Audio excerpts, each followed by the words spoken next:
bulldog carbonara, and let's cook one lang.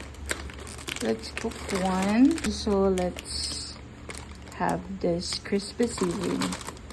Yan. Add water. So today guys, magluluto tayo ng bulldog carbonara.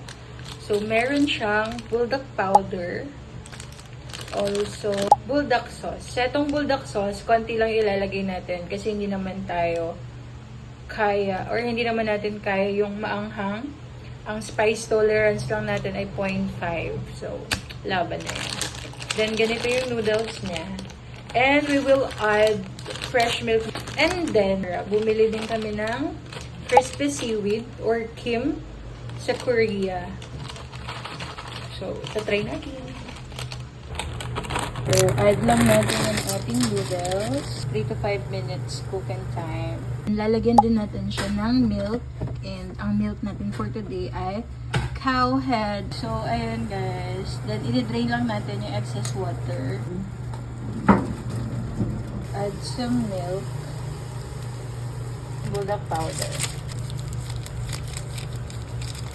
Bulldog powder. It's giving UTI. Sarap. Next is the sauce. Konti lang.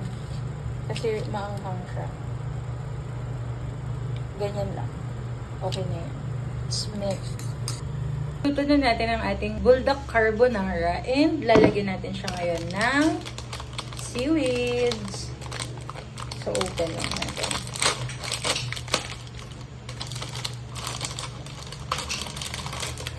Saron. So, i-plate lang natin.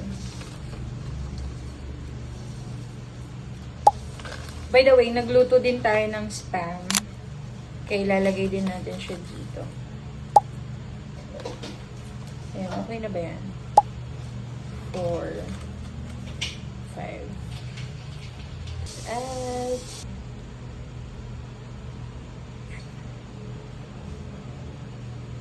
Mag-crush tayo ng yan. Mag-crush tayo ng seaweeds para meron tayong garnish. This is the final product. Let's try. Tignan lang natin as is muna. Ang konti lang ang nilagay namin na bulldog sauce, pero maanghang pa din siya. So, try natin siya ibalot sa seaweed wrapper. Tapos, lagyan din natin siya ng ham. Then, the perfect bite.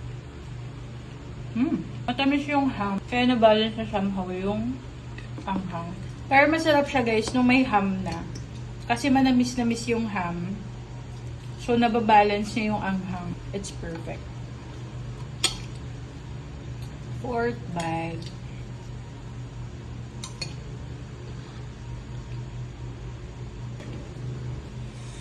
So, that's all for my mini vlog. Kain lang kami, guys. Bye!